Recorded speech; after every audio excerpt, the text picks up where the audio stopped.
Hello everyone, welcome again in e-शिक्षा। चलिए start करते हैं अपना फिर से मिशन नेट जेआरएफ।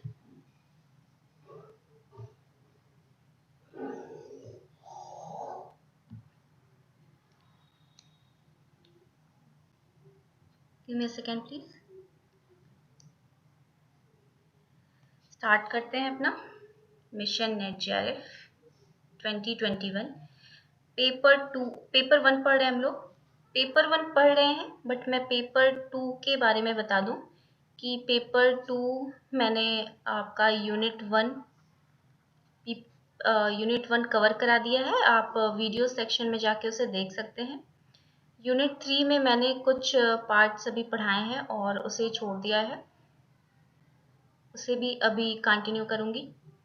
अभी हम पेपर 1 पढ़ रहे हैं, टीचिंग एंड रिसर्च एप्टीट्यूड, जो सभी स्टूडेंट के लिए एक कॉमन पेपर है। आप किसी भी सब्जेक्ट से हो, आपका कोई भी सब्जेक्ट हो, बट ये आपका कॉमन पेपर है। इसमें हम यूनिट 1 कवर कर रहे हैं। यूनिट 1 अपना टीचिंग एप्टीट्यूड यानी शिक्षण अभिवृत्ति को कंप्लीट कर रहे हैं, हम लोग कवर कर रहे हैं और ये हमारी क्लास नंबर 9 है। आपने चैनल को अभी तक सब्सक्राइब नहीं किया है तो सब्सक्राइब कर लीजिए, शेयर करें अपने फ्रेंड्स के साथ सो दैट आपके सभी फ्रेंड्स घर बैठ के आराम से अपनी पढ़ाई कर सकें। क्लास को प्रॉपरली ज्वाइन करना चाहते हैं तो मैं पेपर 1 आपको पढ़ा रही हूँ, पेपर 2 एजुकेशन सब्जेक्ट पढ़ा रही हूँ। तो अगर ज्वाइन करना चाहते हैं तो आप मुझे व्हाट्सएप कर सकते हैं 8299440121 पे। चलिए फिर स्टार्ट करते हैं। आज हमें पढ़ना है टीचिंग मेथड। आप लोगों ने सिलेबस में देखा होगा,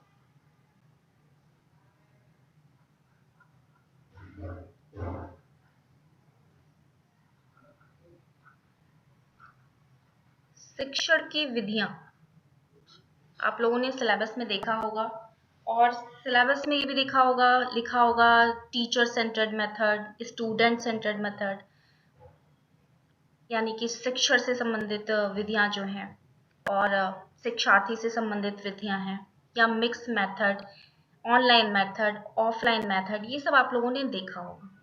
ठीक है, हम इसे प्रॉपरली पढ़ेंगे, स्किप करके कुछ भी नहीं पढ़ने वाले, हम प्रॉपरली इसको पढ़ने वाले हैं। तो टीचिंग मेथड का जो आपका लेक्चर होगा वो मुझे लगता है 2 से 3 पार्ट में मैं बनाऊंगी, क्योंकि जो आपका टीचिंग मेथड से क्वेश्चन आता है, बेसिकली यहाँ से बहुत ज़्यादा क्वेश्चन आते हैं। अभी पिछले साल को छोड़ दिया जाए तो बहुत ज़्यादा क्वेश्चन टीचिंग मेथड से 2-3 सालों में आ चुके हैं। तो हम टीचिंग मेथड को बहुत अच्छे से कवर करेंगे, 2 से 3 लेक्चर में इसको कवर करेंगे। ठीक है, तो अभी बस हम बैकग्राउंड जानेंगे इस लेक्चर में कि टीचिंग मेथड होता क्या है, उसके बारे में चीज़ों को समझ लेंगे। फिर जितनी टीचिंग मेथड हैं जो आपके एग्जामिनेशन में आते हैं, हम उन सभी को पढ़ेंगे। ठीक है, तो पहली बात तो यहाँ जो टीचिंग मेथड दिया हुआ है वो लिखा हुआ है कि हायर लर्निंग में टीचिंग मेथड कौन से होते हैं। हायर लर्निंग का मतलब है कि अभी आप छोटे बच्चों को आपको पढ़ाना है तो उनका जो टीचिंग मेथड होगा वो दूसरा होगा। हमें उन्हें रटवाना है, सिखाना है, क्या करना है, उस हिसाब से हम उन्हें ज्ञान जो हमें इंफॉर्मेशन देनी है वो दूसरी टीचिंग मेथड को, शिक्षण विधियों को हम अपनाएंगे। लेकिन हायर इंस्टीट्यूट में, हायर लर्निंग में हम दूसरी तरीके के मेथड को अपनाएंगे, क्योंकि हमें यहाँ स्टूडेंट को क्या देना है, स्टूडेंट को आइडियाज देना है, इंफॉर्मेशन देना है, यानी विचार उन्हें समझाने हैं, ज्ञान देने हैं, नॉलेज को डिलीवर करना है, और इसके लिए बहुत तरीके के मेथड को हम अपनाएंगे। अब टीचिंग मेथड होता क्या है, इसमें तो किसी को मुझे लगता है कंफ्यूजन होगा नहीं, बट जनरली आप जान लीजिए कि एक ये जनरल प्रिंसिपल होते हैं, ये पेडागॉजी होती है, और ये एक आप समझ सकते हो कि स्ट्रैटेजी होती है कि कैसे हम एक शिक्षक बच्चे को कैसे नॉलेज को, कैसे इंफॉर्मेशन को दे रहा है, पहुंचा रहा है, उसी स्ट्रैटेजी, उसी प्रविधि, उसी आप पेडागोजी को कह सकते हो कि वो क्या है, टीचिंग मेथड है। ठीक है, अब सबसे बड़ी बात आ जाती है कि सबसे अच्छा टीचिंग मेथड क्या है। पहली बात तो टीचर सेंट्रेड, ये समझ लीजिए आप।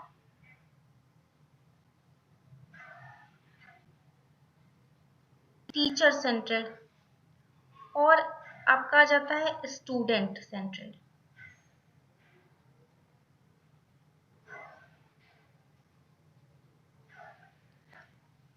यानी कि शिक्षक केंद्रित और विद्यार्थी केंद्रित, शिक्षार्थी केंद्रित, ये क्या है। अब इसमें कंफ्यूजन हो जाती है और एक क्वेश्चन आता है, मैं आपको बता दूं, जब अगर कभी क्वेश्चन आए कि teacher centred method, student centred method, इसमें बेस्ट कौन है, ऐसा करके एक क्वेश्चन आता है, तो अगर टीचर सेंटर्ड भी लिखा हुआ है, स्टूडेंट सेंटर्ड भी लिखा हुआ है और मिक्स भी लिखा हुआ है, ठीक है, तो आप हमेशा मिक्स मेथड को लगाओगे, मिक्स मेथड को हमेशा क्या करोगे, टिक करोगे। लेकिन अगर मिक्स मेथड नहीं लिखा हुआ है तो आप हमेशा स्टूडेंट सेंटर्ड मेथड को क्या करोगे, टिक करोगे कि ये सही है। ठीक, अब टीचर सेंटर्ड मेथड होता क्या है, स्टूडेंट सेंटर्ड मेथड क्या होता है, इस लेक्चर में आप इस समय समझ लीजिए। उसके बाद हम क्या करते हैं, बाकी के सारे मेथड को दूसरे लेक्चर में कवर करेंगे। टीचर सेंटर्ड मेथड, इसका मतलब हो गया, एक सेकेंड,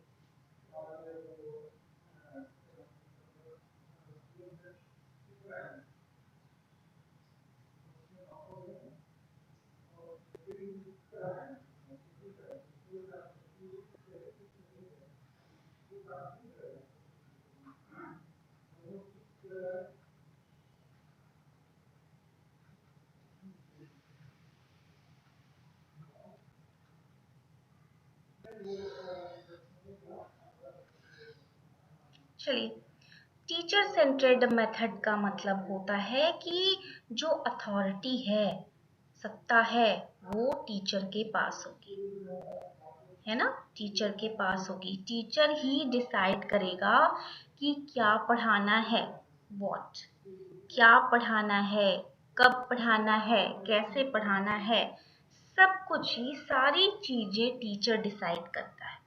और टीचर सेंटर्ड मेथड में क्या होता है, टीचर एक्टिव रहता है और बच्चा यहाँ पे बिल्कुल सा पैसिव रहता है, बच्चे को कोई मतलब नहीं है, बच्चे को चुपचाप पड़े रहना है ना, सारा कुछ आपका टीचर डिसाइड करेगा, क्या कब कैसे क्यों पढ़ोगे, कैसे तुमको लर्न कराना है, मैं डिसाइड कर रहा हूँ, है ना, तुम चुपचाप बस क्या करना है, शून्य तरीके से पैसिव होके तुमको बैठे रहना है। ये सारी चीजें यहाँ पे कौन डिसाइड करता है, टीचर सेंटर्ड मेथड में टीचर डिसाइड करता है। स्टूडेंट सेंटर्ड मेथड में क्या होता है, स्टूडेंट सेंटर्ड मेथड में टीचर तो भाई अथॉरिटी है ही, आपका टीचर है तो वो अथॉरिटी है, यहाँ भी रहेगा, लेकिन यहाँ पे मेन फोकस स्टूडेंट पे रहता है, स्टूडेंट पे रहता है। क्या स्टूडेंट कैसे सीख सकता है, उसका इंटरेस्ट किस में है, किसमें उसकी रुचि आ रही है, कैसे वो सीख रहा है, कैसे वो सीख पा रहा है, कितने अच्छे से वो किस तरीके से सीख रहा है, ये सारी चीजें यहाँ पे स्टूडेंट को ध्यान में रख के, विद्यार्थी को ध्यान में रख के डिसाइड की जाती है। ये यहाँ पे स्टूडेंट को एक्टिव बनाया जाता है, ये नहीं कि टीचर यहाँ डिसाइड करेगा, यहाँ टीचर कुछ नहीं डिसाइड करेगा, यहाँ स्टूडेंट को टीचर, यहाँ फैसिलिटेटर, यहाँ पे एक चीज याद रखिएगा, सुविधाकर्ता, ये क्वेश्चन आ चुका है, सुविधाकर्ता यानी फैसिलिटेटर की भूमिका में रहता है, वो फैसिलिटी प्रोवाइड करता है, एक ऐसा एनवायरनमेंट बनाता है जिससे जो स्टूडेंट है, विद्यार्थी है, वो सीख सके और अपने इच्छा से और खुशी से सीख सके और किसी भी एक्टिविटी में क्या रहे, वो इन्वॉल्व रहे। ठीक है, इन सारे मेथड्स के अंतर्गत बहुत ढेर सारे मेथड्स आते हैं, वो आपको धीरे धीरे पढ़ना है। अब इसमें एडवांटेज क्या हो सकते हैं, टीचर सेंटर्ड मेथड में आप कह सकते हो कि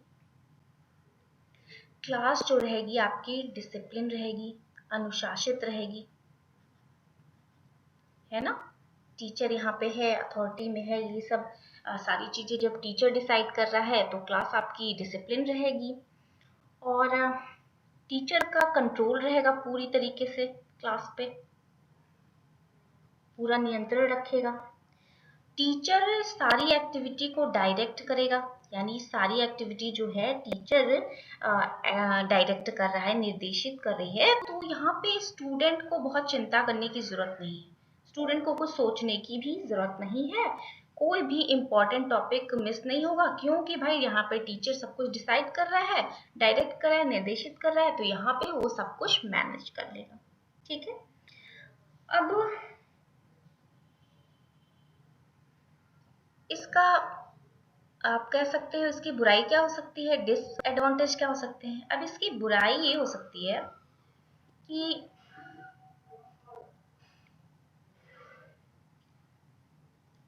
हो सकता है स्टूडेंट को ये बोरिंग लगे, स्टूडेंट चुपचाप बैठा है, उसको क्या पता, टीचर को क्या पता कि स्टूडेंट बहुत इंटरेस्ट ले रहा है, क्या ले रहा है, क्योंकि वो तो पैसिव है। तो हो सकता है कि क्लासेस बोरिंग हो जाएं और यहाँ पे स्टूडेंट खुद को एक्सप्रेस ही नहीं कर पाएंगे, क्वेश्चन नहीं कर पाएंगे, एक्सप्रेस नहीं कर पाएंगे, तो उनकी कम्युनिकेशन प्रेजेंटेशन स्किल कुछ भी डेवलप ही नहीं होगी। तो इस तरह की प्रॉब्लम्स यहाँ पे आ सकती हैं। अब स्टूडेंट सेंटर्ड मेथड में जैसे मैंने आपको बताया कि इसके एडवांटेज ये हो सकते हैं कि बच्चे कम्युनिकेशन, उनकी संचार जो है बच्चों का अच्छा हो सकता है, डेवलप हो सकता है, जब वो इंगेज रहेंगे तो कोलैबोरेट करके वर्क करेंगे तो उनकी जो स्किल होगी साथ में काम करने की, ग्रुप वर्क करने की, ये सब चीजें भी डेवलप होंगी।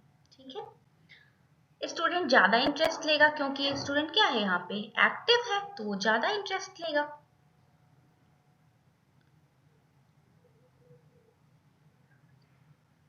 और कह सकते हो कि इसकी डिसएडवांटेज क्या है, तो यहाँ पे एक डिसएडवांटेज हो सकती है कि क्लास जो है अनुशासित नहीं होगी, इनडिसिप्लिन रहेगी, बच्चे ही सब कुछ डिसाइड करेंगे तो हो सकता है क्या हो, क्लासेस इनडिसिप्लिन हो, आपस में क्या हो, बातचीत ज्यादा होने लगे, तो इस तरह की चीजें हो सकती हैं। तो ये है आपका टीचर सेंटर्ड मेथड और आपका स्टूडेंट सेंटर्ड मेथड। अब एक चीज आपको और जानना जरूरी है,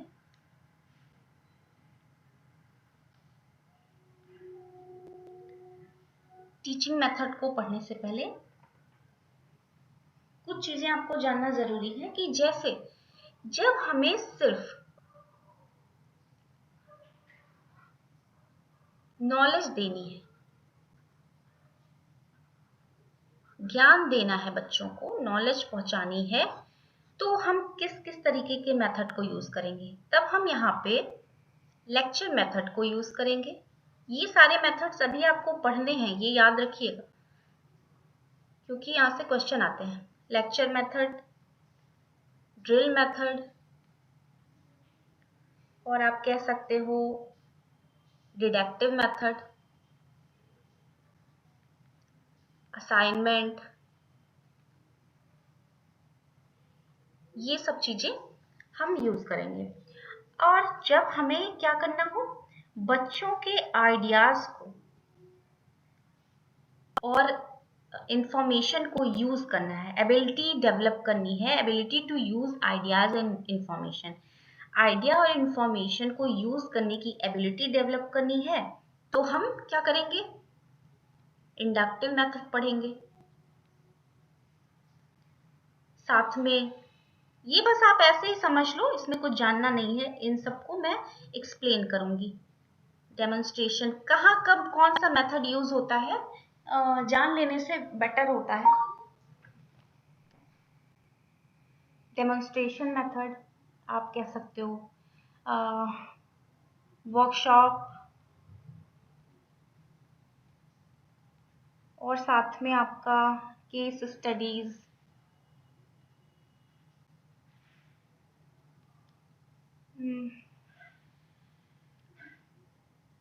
सिमुलेशन भी हो सकता है। इस इस तरह के मेथड यहाँ पे यूज होंगे जब आपको क्या करना है, बच्चे की आइडियाज और इंफॉर्मेशन को यूज करना सिखाना है, तब यहाँ पे आप कौन से मेथड, ये सारे मेथड यूज करोगे। फिर आप कह सकते हो कि जब हमको बच्चे की आइडियाज को टेस्ट करना है, उसके आइडियाज और एविडेंस को टेस्ट करना है, तो टेस्ट जब हमें करना होगा तब कौन से मेथड हम लगाएंगे, तब हम प्रेजेंटेशन करवा सकते हैं, प्रेजेंटेशन करवा सकते हैं, सेमिनार करवा सकते हैं, सिंपोजियम करा सकते हैं, कॉन्फ्रेंस करा सकते हैं, सेल्फ स्टडी करवा सकते हैं, पीयर ट्यूटरिंग करवा सकते हैं। ठीक है, तो इस तरह की चीजें हम तब यूज करेंगे जब हमें बच्चे के आइडियाज को टेस्ट करना हो। ठीक, और उसके बाद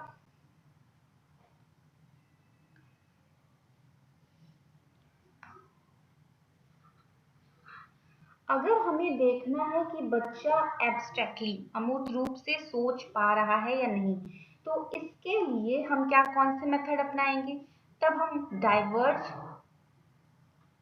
डाइवर्जेंट थिंकिंग टेक्निक अपनाएंगे, माइंड मैपिंग करवाएंगे,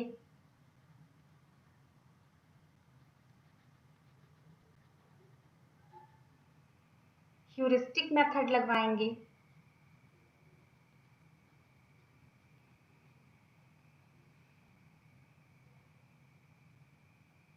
एक्शन रिसर्च करवाएंगे। ठीक है, और अगर हमें क्या करना है कि बच्चे को देखना है कि बच्चा अपनी स्टडी को खुद से प्लान कर पा रहा है कि नहीं, खुद से सब कुछ कर पा रहा है कि नहीं, खुद से सीख पा रहा है कि नहीं, तो इसके लिए हम कौन से मेथड्स को यूज करवाएंगे, डाल्टन प्लान,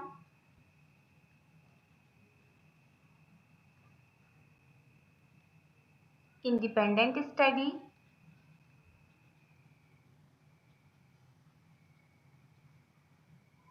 रिफ्लेक्टिव लॉग, ये सब चीजें हम फिर करवाएंगे।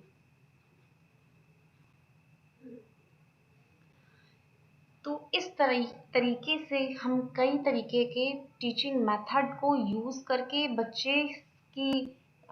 बच्चे को इंफॉर्मेशन दे सकते हैं, बच्चे की प्रॉब्लम सॉल्व करवा सकते हैं, बच्चे को खुद से तैयार करवा सकते हैं और बच्चे को खुद से सीखने के लिए प्रिपेयर कर सकते हैं, उसका टेस्ट ले सकते हैं। तो ये सारे बहुत सारे टीचिंग मेथड हैं जो आपके टीचिंग मेथड की कैटेगरी में आते हैं, जो हम नेक्स्ट लेक्चर में पढ़ेंगे। तो अभी के लिए इतना ही।